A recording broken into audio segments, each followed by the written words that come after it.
It is not uncommon to see something that is generally viewed as a good thing to be praised to no end.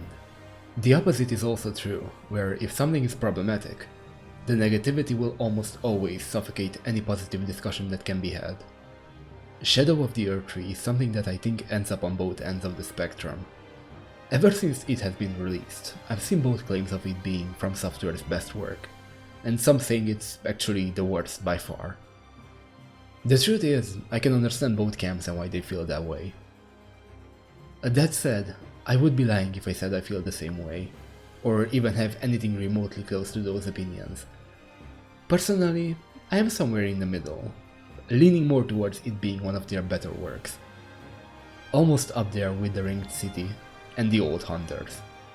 But enough of the rambling, and let's take a moment and head back into the Land of Shadow.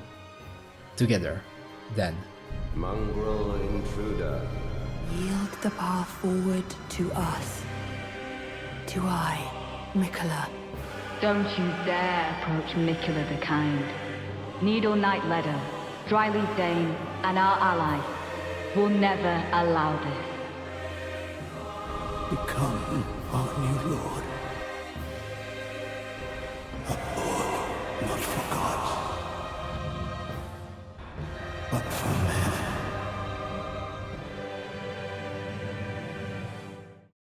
Before we get into the discussion about the new bosses, areas, and equipment, let's talk about one of the defining features of the DLC, the Scamtree Fragment blessing. For the sake of simplicity, I will be calling them Scamtree Fragments. I am not sorry. I remember leading up to the release of Shadow of the Erdtree, I would read up on interviews with Miyazaki, where it was confirmed that the DLC would feature a level up system that would be akin to Sekiro. The truth is, I was actually very excited about that. I think the idea that you get stronger and stronger after every boss you kill is wonderful, and to see it return like that made me extremely happy. What do you mean this is not the system we are getting? Oh god, you're talking about the prayer beads, aren't you? I will say, I genuinely had no problem with this in Sekiro because the game is linear, it's pretty damn short, and you can get anywhere you want without any lengthy travel. The same cannot be said for Elden Ring. There are 50 Scamtree Fragments for you to collect. Some are dropped by enemies, some are tucked away in the corners of the world, some are found at the crosses of Miquella. I'm just gonna say it. I think this is too many fragments to worry about. I understand the reason they exist is to also make you want to go out and explore, but at the same time I'm not really a fan of these types of mechanics. If the base game of Elden Ring has taught me anything, it's that a good game will make you want to explore without having a so-called carrot on a stick. You could argue that things like the Golden Seeds, Sacred Tears, and Smithing Stone Bearings also function in a similar fashion to the Scamtree Fragments. But I think there is a distinct difference between the former and the latter. The difference in question is the way you acquire them, and how our little brain works when it comes to recognizing a pattern. You start playing Elden Ring and you see a church. You go there, lo and behold, you will find a sacred tear. You run around the world and you see a little golden tree. You go to it because it sparks your curiosity as to what it may be. And guess what? You just found yourself a golden seed. From now on, you know that you have to look out for these things because you will find said rewards there. With the Scamtree Fragments, that's not the case at all because of their availability. You get some of them from bosses, some of them from churches, some of them from the crosses, some of them from random enemies, some are just located out in the world somewhere, and to go back on what I said previously, I feel like it's too much. I don't think I would really have any complaints about them if, let's say, they all came from one place, instead of being so scattered around everywhere. If I am being honest, I still wish the boss memory system from Sekiro carried over, because I think that could have worked way better in every single way, especially when you take into consideration the fact that you will have to do this sort of exploration on every single new character. It ends up being something pretty tedious, at least for me. But let's ask the real question here. Is the Scamtree Fragment really that awful of a system? Honestly, not entirely. Yeah, I do have my complaints about it, and I genuinely wish it was done differently, especially for things like a second playthrough experience.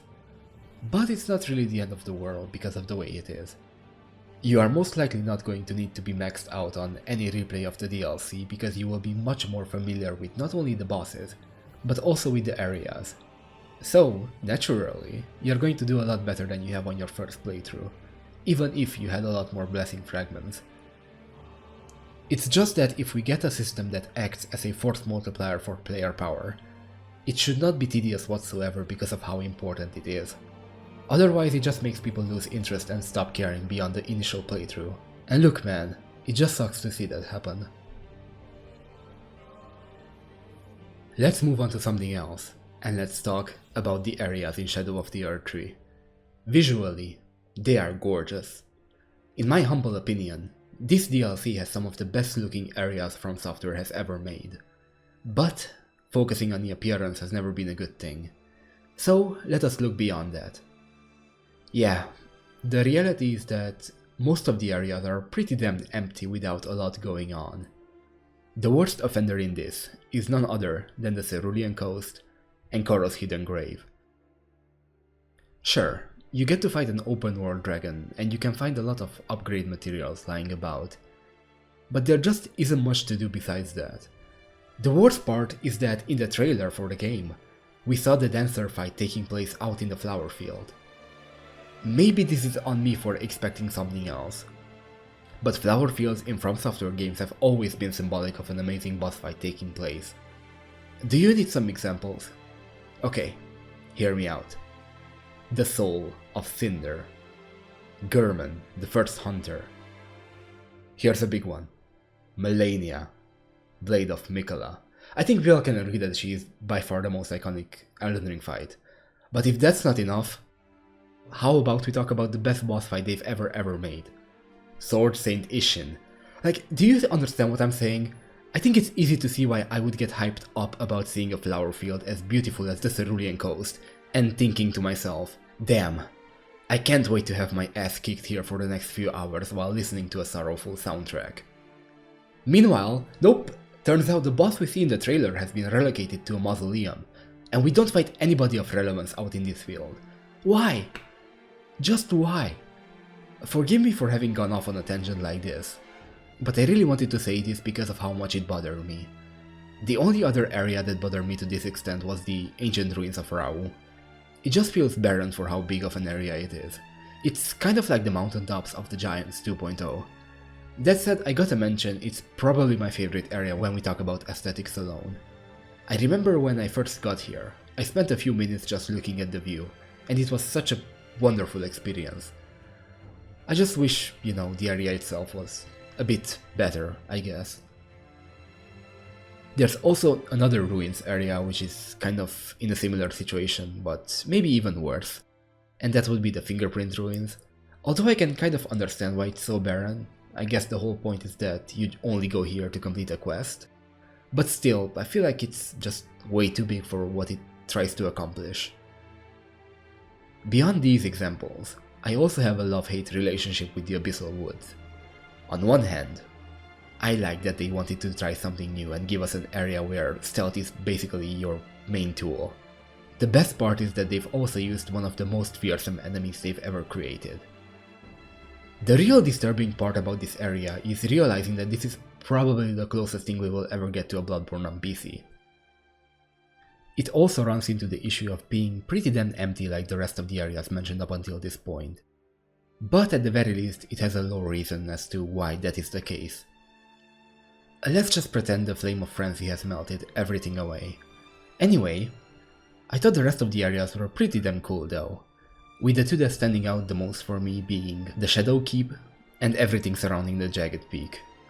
The most amount of fun I had with Shadow of the Erdtree has been at these two locations in specific. The Shadow Keep, at the very least, is somewhat self-explanatory. I just think that it has everything that makes an area perfect, so to say. Number 1. Decent exploration, with secret hidden areas in there that lead to even more areas. Number 2. Good enemy variety, something I think most open world games struggle with, and in some ways so does the DLC. But at least with the Shadow Keep there have been a number of new and interesting enemies added into the mix. Number 3. Bosses. You have 3 different bosses that you end up fighting here. Kind of ironic how you fight arguably the best and the worst DLC boss, but anyway, we're gonna get into that a bit later. Number 4. Size. This can be both a good and a bad thing depending on the situation, but if something is good all the way through, I don't think most people will have a problem with that. It is no doubt the longest legacy dungeon in the DLC, and I think that the content it provides is also of the highest quality in general. If the other legacy dungeons had a similar length and quality, I would not be complaining at all. I'm part of a minority here, but I also kind of liked Castle Ansys quite a bit. I wish I could say the same about Bellurat and Midra's Mansion. Admittedly, those did have amazing aesthetics, but to me they all suffer from not having enough going on to make them something I want to fully replay ever again. I mostly just end up running to the bosses of said dungeons, and that's it. But before I move on to bosses, I want to talk about the Jagged Peak yet again because whoo boy! I think everything surrounding this area has been perfection. The build up from meeting an old cripple out in the open, to fighting a dragon man, to then discovering a priestess who gives us a lore about one of the cooler base game bosses, which then leads to a peak full of dragons, with what appears to be the king of all dragons at the summit. I have no words for it, okay? It's all just chef's kiss. You know, as I was writing this, I realized that we do technically have a Flowerfield boss fight. It just so happens to be Bale. I am still upset we don't have that at the Cerulean Coast, but damn it, Bale more than makes up for it.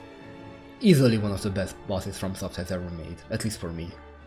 Also, I feel like if I tried going into the next section without at least mentioning this, people would get upset, so say the line, buddy.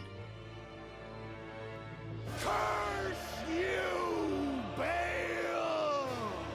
And now, let's move on to the bosses for a bit. Let me start off by saying my top 5 favorite bosses that the DLC has. Number 5. 3 Sentinel Duo. I think it is interesting how we went from reusing bosses to actually reusing duo bosses. Number 4. Also rated 3 Spirit. If I am not mistaken, we had almost 20 of them in the base game. I'm very happy that they gave us more. Number 3. Magma Worm. Hey, at least he drops a dragon smithing stone. Number 2. Falling Star Beast. Out of everything I had on my bingo card, this guy was not on there. Number 1. Tibia Mariner. I missed you, dude. Best boss in the series. Jokes aside, I want to preface this by saying I am not good at these games whatsoever, and maybe my perspective on these things isn't going to be all that good, or at the very least, not on the same level of expertise as most other people in the Souls community.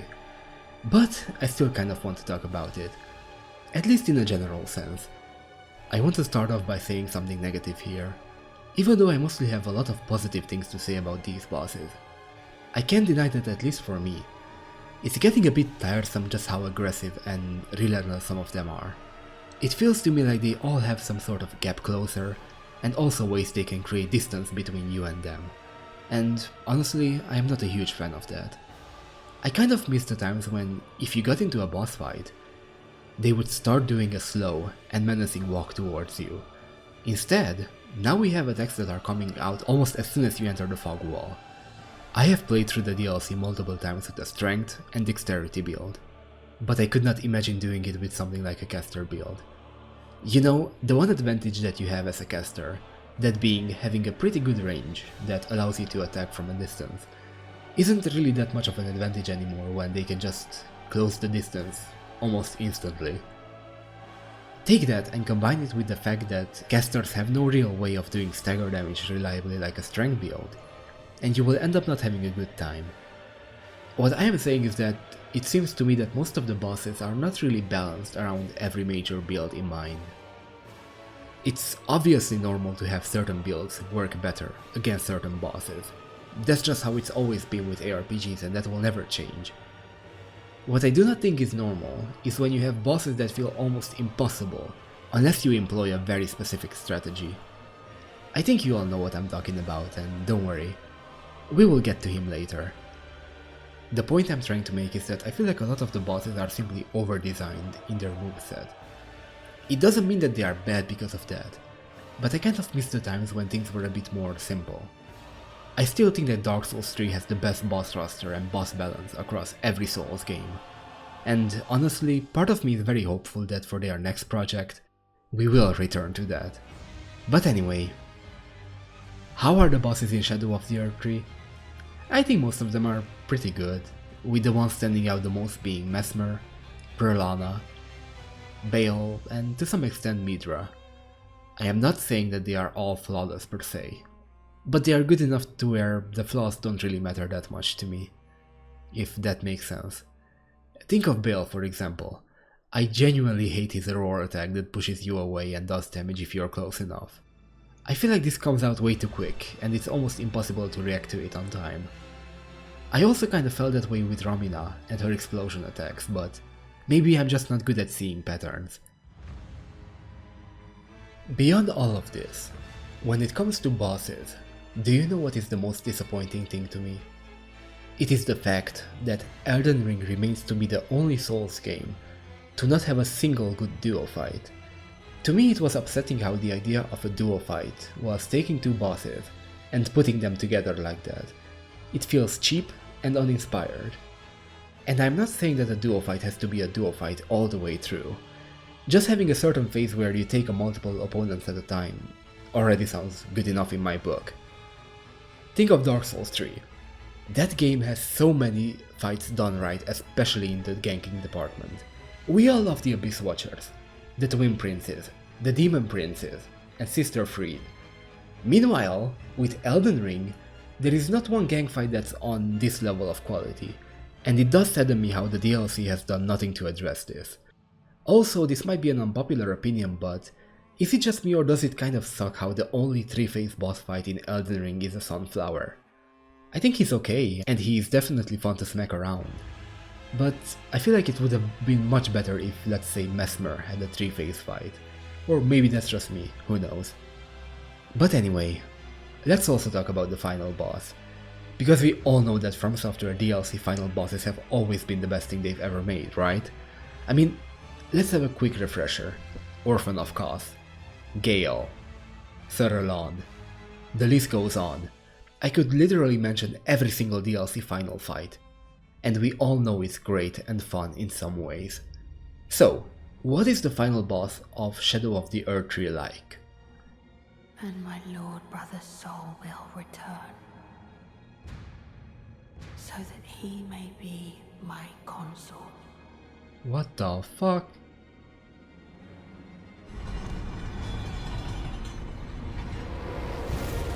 What the fuck?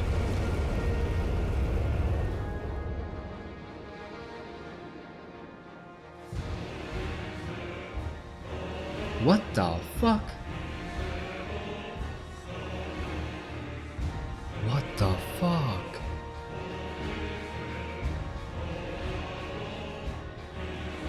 What the fuck?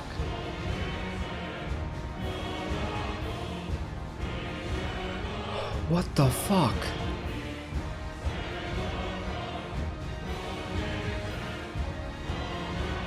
What the fuck? What the fuck?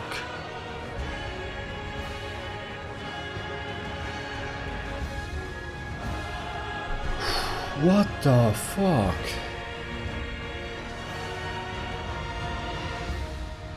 I have seen the opinion that Radon is so awful that he makes the entire DLC a worse experience, and simply ends up ruining everything that was built up until this point.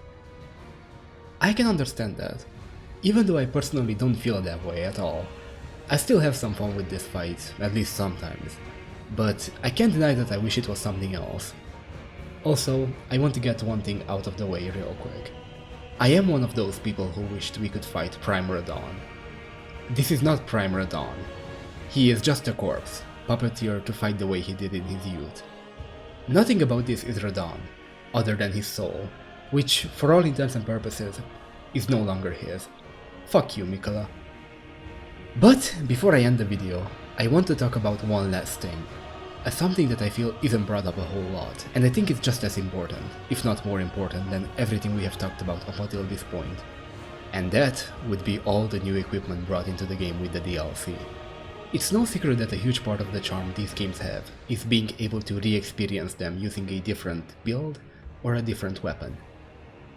I fully understand being disappointed with how the DLC turned out, but I think we all can agree that the base game of Elden Ring, at the very least, is damn near perfect in a lot of ways, and being able to enjoy that aspect of the game with something new just adds to the overall positive experience.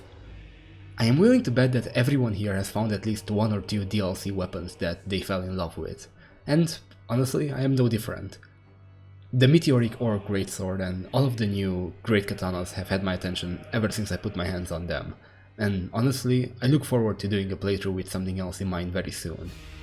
This is just one of those things I have zero complaints with, and I do feel like a lot of other people might be feeling the same way too.